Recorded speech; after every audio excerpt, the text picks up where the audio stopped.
देखिए हम सभी लोग आज पढ़ने वाले हैं दर्पण की पहचान, आइडेंटिफिकेशन ऑफ मिरर। दर्पण की पहचान से हम लोग आज किसी क्लास में प्रैक्टिकल भी करेंगे कि कैसे दर्पण की पहचान को किया जाएगा, दर्पण कैसे पहचाना जाएगा, कौन सा दर्पण उत्तल दर्पण है, कौन सा दर्पण अवतल दर्पण है। दो तरीके से देखा जाता है, एक होता है स्पर्श करके मतलब छू करके, एक होता है प्रतिबिंब देख करके मतलब जो उसमें इमेज देखी जाती है उसको देख करके। ये इंपॉर्टेंट इसलिए हो जाता है कि इससे न्यूमेरिकल और आसान हो जाते हैं और लिखने के लिए आता है तो और आसान हो जाता है और आपका ऑब्जेक्टिव भी इससे आसान हो जाता है। तो आज के हेडिंग में आप सभी लोग लगाएंगे दर्पण की पहचान, सभी लोग लिख लेंगे दर्पण के पहचान और सबसे पहले लिखेंगे स्पर्श करके। आप सभी लोग हेडिंग डालिए, नंबर 1 स्पर्श करके लिखना शुरू कीजिए। देखिए यदि हम किसी क्षण को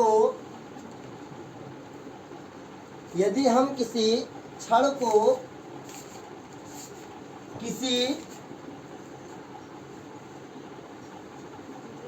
दर्पण के ऊपर रखते हैं, दर्पण के ऊपर रखते हैं।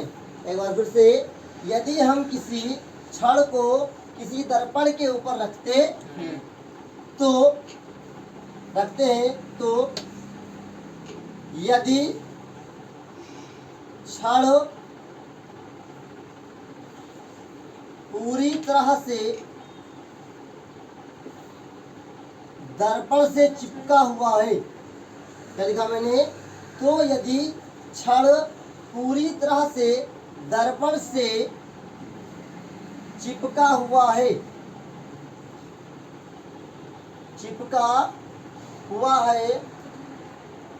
तो वह दर्पण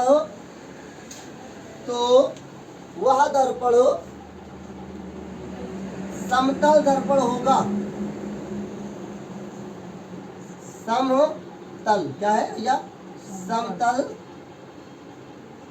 दर्पण होगा। यदि क्षण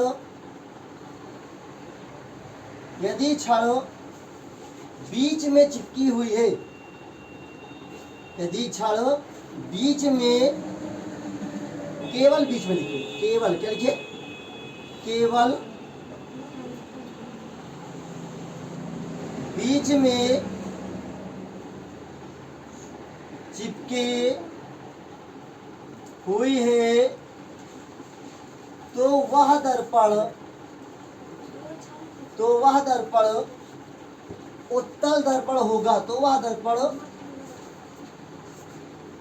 उत्तल दर्पण होगा। तथा लिखिए, तथा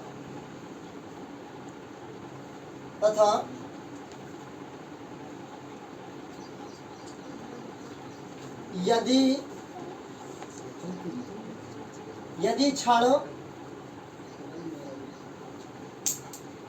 किनारों पर चिपकी हुई है तो वह दर्पण अवतल दर्पण होगा।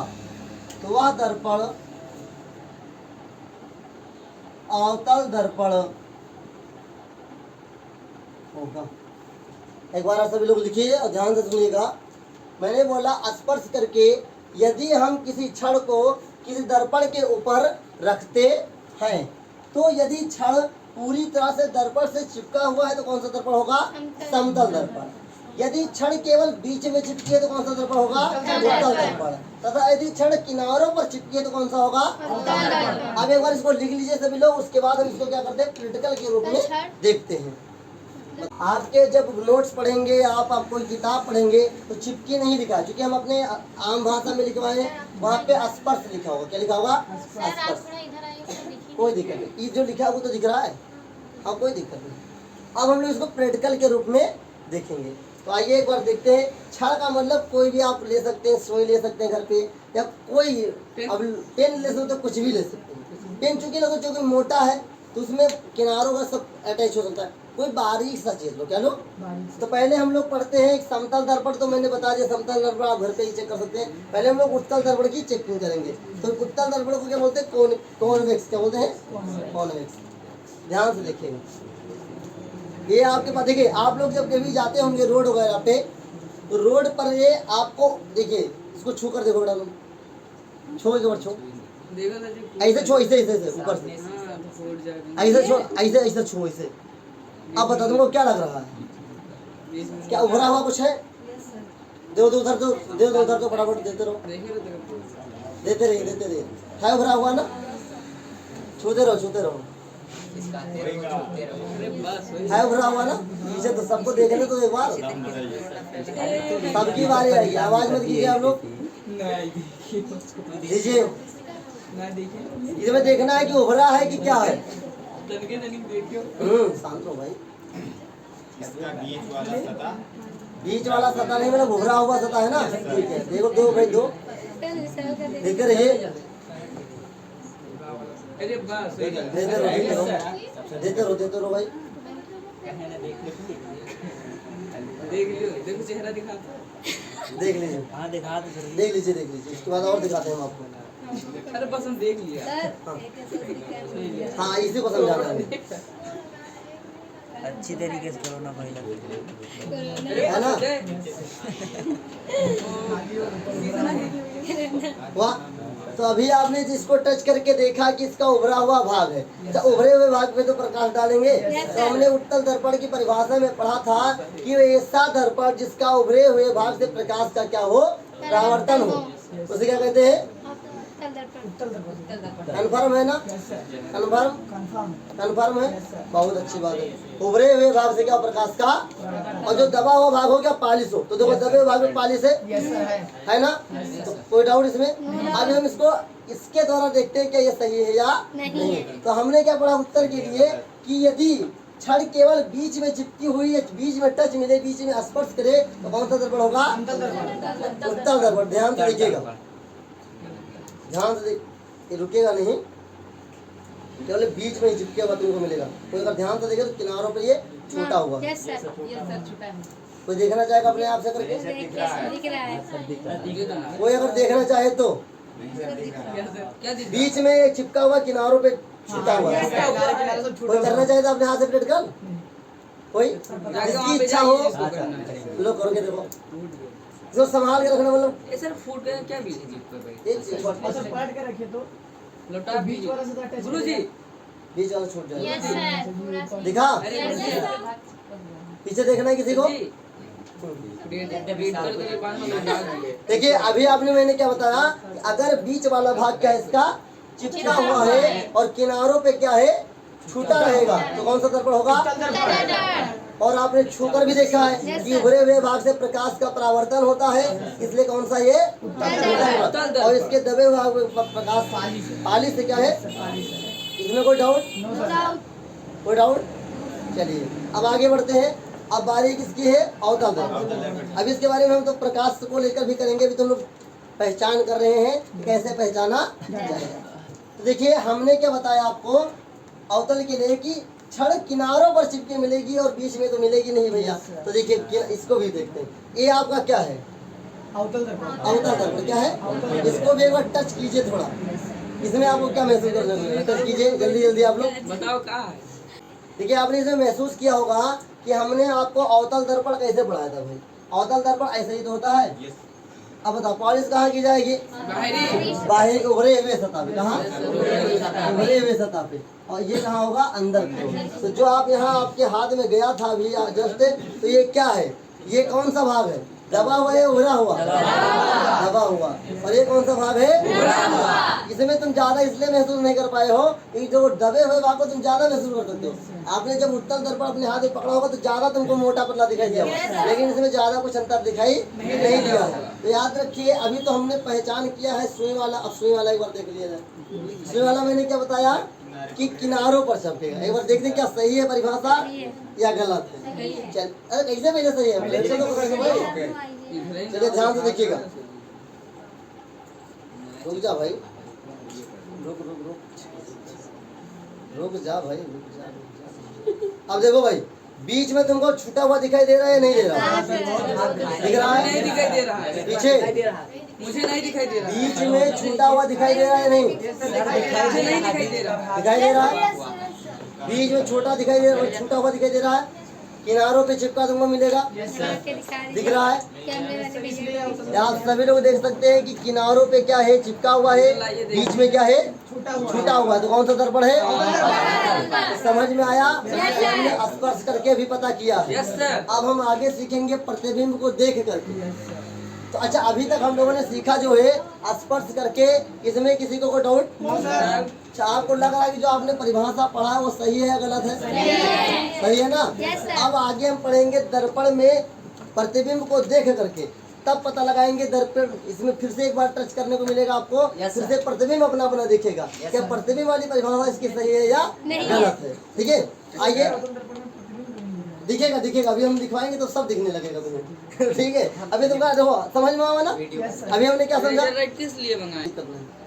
ठीक है, मैंने अभी आपको क्या समझाया कि अभी जो मैंने आपको लिखाया था कि उत्तल दर्पण में केवल बीच में टच होगा, आपने देखा सही था। इसमें भी आपने देखा केवल किनारों पर चिपकेगा। यहाँ तक कोई डाउट? अब हम लोग आगे बढ़ेंगे और प्रतिबिंब को देखना शुरू करेंगे, क्या इमेज सही बन रही है या क्या किताब में लिखी हुई डिफिनेशन सही है या नहीं है। तो आइए आगे बढ़ते हैं। देखिए, अब हम लोग पढ़ेंगे कि किसी भी दर्पण की पहचान प्रतिबिंब देखकर कैसे किया जाता। अभी आपने इससे जस्ट पहले पढ़ा है कि हम लोग कैसे उसको टच करके, कैसे छू करके हम लोग उसे पहचानेंगे। वो आपने अपने हाथों से किया है। अगर आपने ईमानदारी से देखा होगा तो आपको कभी परिभाषा याद करने की जरूरत अब भूलोगे भी नहीं। ये मेरी गारंटी है। अगर तुम पढ़ने वाले हो तो मैं तुम्हें ऐसा पढ़ा सकता हूँ कि तुम भूल ना पाओ। ये हमारी गारंटी है। अगर तुम खाली पढ़ाई में मन लगाए दो ना, तो हम तुमको ऐसा पढ़ाई सके ना कि तुम भूल ही ना करी होगा। तुम भूल नहीं सकते हो क्योंकि तुम्हें प्रैक्टिकल के द्वारा समझाया जा रहा है। तो आइए हम लोग पहले इसको लिखते हैं। शुरू कीजिए। यदि किसी दर्पण के सामने अलग अलग, यदि किसी दर्पण के सामने अलग अलग दूरियों पर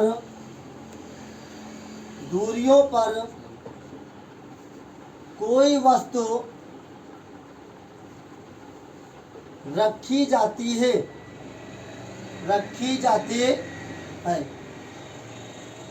तब यदि प्रतिबिंब एक समान बने, तो वह दर्पण समतल दर्पण होगा। समतल दर्पण होगा, कामा यदि किसी दर्पण के नजदीक रखी वस्तु का प्रतिबिंब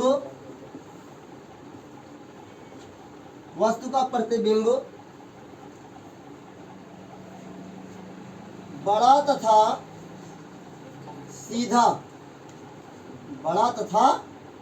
सीधा व वास्तविक बने तथा दूर जाने पर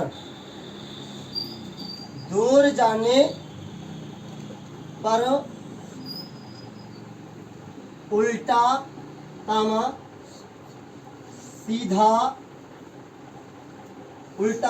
सीधा में लिखिएगा, उल्टा कामा वास्तविक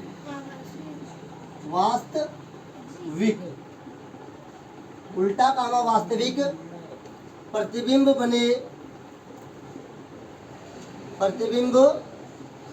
बने तो वह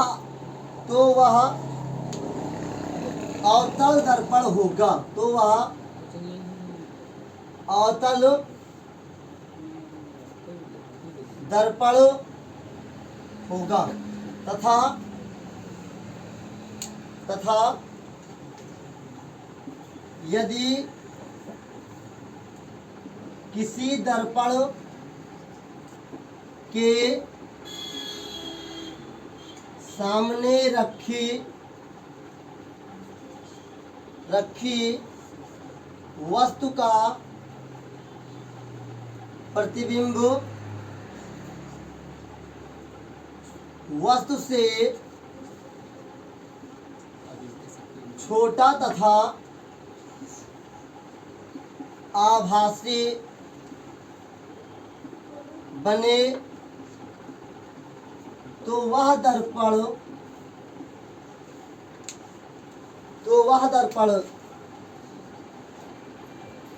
उत्तल दर्पण होगा।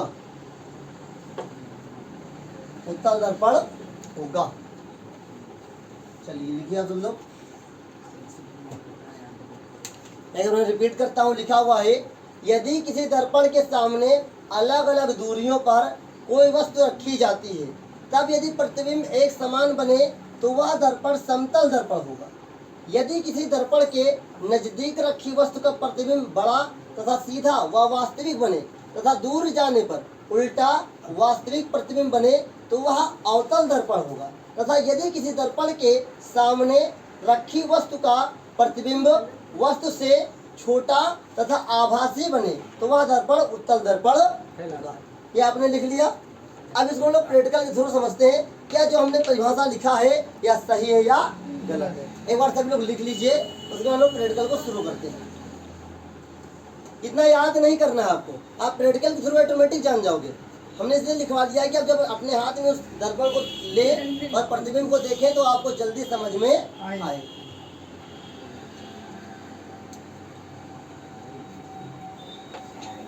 पीछे समझ में आ रहा बढ़िया कुछ? खड़े बढ़िया। अंशिका नाम है इस लड़की का। खड़े बेटा, खड़े हो। यदि हमारे हाथ में कोई दर्पण है उसमें हमने कोई छड़ रखा है केवल किनारों पर टच है तो कौन सा दर्पण होगा? बहुत बढ़िया, बैठ जाओ। अगर इसको याद करना होता तो नहीं सुना पाता, प्रैक्टिकल से सुनो तो जल्दी याद होता है। इसलिए साइंस में प्रैक्टिकल वेरी इंपॉर्टेंट है। साइंस में प्रैक्टिकल और सोशल स्टडी में मैपिंग वेरी इंपॉर्टेंट है। अगर सोशल स्टडी में तुमने मैपिंग कर लिया समझ जाओ तुम्हारा तैयार हो गया सोशल स्टडी। तो समझे, आगे बढ़े। कोई दिक्कत पीछे? समझ में आ रहा है?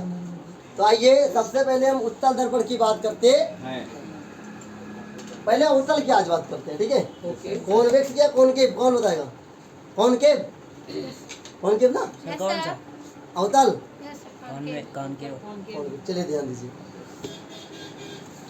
हमने क्या पढ़ा अवतल के लिए कि अगर नजदीक है तो बड़ा दिखाई देगा और सीधा दिखाई देगा और वास्तविक दिखाई देगा, बट थोड़ा सा दूर जाने पर क्या होगा? उल्टा दिखाई देगा और वास्तविक दिखाई देगा। चलिए इसको हम लोग प्रैक्टिकल के थ्रू समझते। चलिए ध्यान दीजिए। कोई चेहरा देखो बेटा तुम अपना, देखो कैसा बड़ा दिखाई दे रहा है? बड़ा दिखाई दे रहा है तो कुछ उल्टा दिख रहा है इसमें तुमको? ध्यान से देखो, उल्टा दिख रहा है? हंस लो ना, उल्टा दिख रहा है तो इसमें तुम देखो ये साफ में बिल्कुल नजदीक है ना। ये नजदीक में क्या दिखे? बड़ा। तो बड़ा के अंदर कहाँ जाएगा? अच्छा अब देखो, दिख रहा है कुछ? अब कैसा बड़ा प्रतिबिंब है कि छोटा प्रतिबिंब है? छोटा। पहले से छोटा होगा, क्या होगा? तो हमने क्या सीखा कि जब नजदीक जाएगा तो क्या होगा? बड़ा बनेगा। क्या बनेगा? थोड़ा सा दूर जाएंगे अवतल दर्पण के ही तो थोड़ा सा छोटा प्रतिबिंब बनेगा। पहले की अपेक्षा, पहले के थोड़ा सा छोटा प्रतिबिंब बनेगा। तो अपने सामने कोई लेकर देखना चाहेगा? अब विश्वास रखोगे? विश्वास करोगे? चलो तो पीछे देते रहना। अभी आपने देखा है कि जैसे हमारे हाथ में अवतल दर्पण है, अवतल दर्पण में मैंने पढ़ाया है प्रतिबिंब को लेकर के कि जब इसके नजदीक में हम लोग देखेंगे तो बड़ा प्रतिबिंब दिखाई देगा, थोड़ा सा दूर जाने पर पहले की अपेक्षा छोटा प्रतिबिंब दिखाई देगा। आई होप आप लोगों को जरूर समझ में आएगा। और अब हम लोग सीखेंगे क्या उत्तल दर्पण की परिभाषा जो हमने लिखा है ये सही है या गलत है। तो एक बार देखिएगा, सभी लोग अपने हाथों में लेंगे हम लोग इसको। ये क्या आपके सामने है? उत्तल दर्पण। क्या है? उत्तल दर्पण में मैंने अभी स्पर्श करके आपको क्या सिखाया कि केवल बीच में टच है। क्या है? किनारों पे क्या है? उभरा हुआ रहेगा, या किनारों पर क्या रहेगा?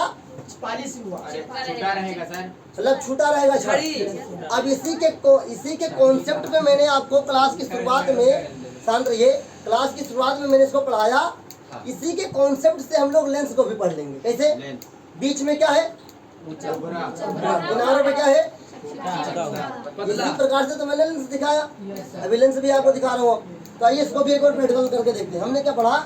यदि किसी दर्पण के सामने रखी वस्तु का प्रतिबिंब वस्तु से छोटा बने, आभासी बने, तो कैसा है? उत्तल दर्पण। आइए इसको हम लोग एक बार प्रैक्टिकल के द्वारा देखते हैं। देखो बेटा, देखो एक बार, देखो पहले की अपेक्षा देखिए छोटा दिखे रहा है कि नहीं? एक बार इसको पकड़ देखो, दिख ही नहीं रहा। तो इसमें क्या है? बड़ा प्रतिबिंब है। इसमें क्या है? देखते रहो, देखते रहो, ऐसे दीजिए विशाल भाई, चेक कर। देखते रहिए। देखिए मैंने अभी आपको क्या समझाया कि मेरे हाथ में क्या है? एक उत्तल है और एक क्या है? अवतल। इसको मैंने प्रतिबिंब देखकर भी आपको बताया है, आपने भी देखा भी है। आपने क्या देखा है कि उत्तल में आपको दिखाई देता है, लेकिन छोटा प्रतिबिंब है। क्या है? छोटा दिखाई देता है। ये क्या है? उत्तल है। क्या? ये छोटा ही दिखाई दे रहा है। इसमें देखो बड़ा दिखाई दे रहा है, और कभी कभी तो इसमें दिखाई तो नहीं कुछ, बहुत बड़ा दिखाई देता है, आई में बहुत छोटा दिखाई देता है। तो उत्तल दर्पण में वस्तु का छोटा प्रतिबिंब बनता है, अवतल में वस्तु का बड़ा प्रतिबिंब बनता है। इस चीज को जरूर याद रखें। तभी तो जब रोड पे गाड़ियां चलती है और ड्राइवर सीट के बगल में शीशा लगा होता है, कितनी दूर की वस्तु को देख सकता है, और बड़ा बड़ा गाड़ी छोटा छोटा दिखाते हैं। तो आपने इसको महसूस भी किया, आज अपने हाथ में लेकर भी देखा है। दर्पण की पहचान सीखा दो तरीकों से, एक स्पर्श करके, टच करके, और एक मैंने दिखाया प्रतिबिंब देख करके। और कुछ देखना चाहोगे? अवतल में बड़ा बनेगा, अवतल में बड़ा और देखना चाहोगे? चलिए देखिए, आज हम केवल दर्पण के ही लाइट को समझाते हैं। दर्पण के लाइट को ध्यान से देखिएगा। ये हमारे हाथ में कौन सा दर्पण है, कोई बताएगा? समझ में आ रहा है? सही है ना? अब ध्यान से देखो, अगर उत्तल दर्पण की हम लोग बात करें तो यहाँ पर हम लोग लाइट डालते हैं। देखिए ये जा रहा है, ये क्या हो रहा है? प्रकाश का परावर्तन। क्या हो रहा है? प्रकाश का। अब ध्यान से देखिएगा। अब देखिए ये समझिए आप लोग कि अगर ये उभरे हुए से हो रहा है, इसके अंदर तुम्हें कुछ प्रतिबिंब दिखाई दे रहा है? कैसा और दिख रहा है? बढ़िया दिख रहा है ना? अब हमारे हाथ में आएगा अवतल दर्पण। इसमें देखिएगा, ये इसमें कुछ दिखाई दे रहा है अंदर? अरे इसके अंदर देखो, इसमें नहीं, वो तो प्रकाश का परावर्तन हो रहा है। यहाँ देखो, इसके अंदर, शीशे के अंदर कुछ दिखाई दे रहा है? छोटा सा दिखाई दे रहा है। क्यों? नहीं गुरुजी, यहाँ देखिए ध्यान से, यहाँ पर आपको सब देखिएगा उल्टा। यहाँ पर ध्यान से देखिएगा, यहाँ पर आपको क्या है? यहाँ पर देखिए दूर सब दिख रहे हैं, और यहाँ पे थोड़ा सा दूर बिंदु दिख रहा है। यहाँ पर प्रकाश थोड़ा दूर दिखाई दे रहा है, और सभी लोग दिखाई दे रहे हैं ना? अवतल की बात करें, ध्यान से देखिए, अवतल में जो ये प्रकाश है बहुत नजदीक दिखाई दे रहा है, और बहुत ही कम लोग दिखाई दे रहे हैं। तो अभी आपने क्या देखा कि उभरे हुए से प्रकाश का परावर्तन हुआ तो क्या है? उत्तल दर्पण। अच्छा, दबे हुए से हुआ तो क्या है? उत्तल दर्पण में कैसा प्रतिबिंब बनेगा? छोटा, वस्तु का छोटा। अवतल में कैसा बनेगा? वस्तु का बड़ा। ये समझ में आया? अगर ये तो होगा प्रतिबिंब देख करके, स्पर्श करके बात की जाए तो अगर किनारों पे टच है तो क्या होगा? अवतल अवतल। क्या है? बीच में टच है तो क्या होगा? सभी जगह टच है तो क्या होगा? समतल। क्या होगा? आई होप आप लोगों ने इसको समझा होगा अच्छी तरीके से। और आज हमारे पास समय कम है, तो अगर समय कम नहीं होता तो हम लोग लेंस की भी बारी लगाते। तो अभी आपने प्रकाश का परावर्तन भी देखा है। कल हम आपको सिखाएंगे क्रांतिक कोण कैसे बन जाता है और पूर्ण आंतरिक परावर्तन कैसे बन जाता है। इसका एक झलक थोड़ा सा दिखाना चाहेंगे, क्योंकि बहुत अच्छा लगता है मुझे देखने में। एक झलक आपको हम दिखाना चाहेंगे उसका भी, उसके बारे में कल डिटेल चर्चा हम लोग करेंगे। ध्यान से देखिएगा, देखिए ध्यान से, सभी लोग ध्यान से देखिएगा। पूर्ण आंतरिक परावर्तन कैसे होता है, हीरा चमकता कैसे, ये देखिएगा। हीरा चमकने के लिए पूर्ण आंतरिक परावर्तन का होना जरूरी है, और ये कैसे होता है ध्यान से देखिएगा। यहाँ पे देखिए, अगर हम यहाँ पर क्या कर रहे हैं, यहाँ पर क्या हो रहा है, आपको कुछ चमक रहा है? यहाँ पर आपको क्या दिख रहा है कि जो ऊपर प्रकाश हम डाल रहे हैं नीचे जा रहा है। ये प्रकाश का परावर्तन हुआ। लेकिन अगर परावर्तन कैसे हुआ, नीचे भी फिर टकरा गया, ऊपर गया ना। अब देखिए हम इसके स्थान को बदल रहे हैं और धीरे धीरे इसका क्या हो रहा है, लाइट बीम बदल रहा है। अब अगर इसके स्थान को हम बदलें तो क्या है, इसका नीचे जा रहा है। जैसे ऊपर हम बढ़ते जा रहे हैं, ये बीच में आ गया, क्या आ गया, और एक ऐसी स्थिति आएगी कि प्रकाश का परावर्तन होना बंद हो जाता है। अभी और दिखेगा, इसमें आपको दो किरण दिख रही है, एक जाते हुए एक आते हुए, दिख रहा है? सभी को दिख रहा है? एक आपतित किरण, एक परावर्तित किरण। आने वाले को आपतित, जाने वाले को परावर्तित। इससे प्रकाश का परावर्तन हो गया। लेकिन अगर निचली सतह नहीं होती तो इसमें चमक तुम्हें नहीं दिखाई देता, तो पूरा प्रकाश वापस चला आता।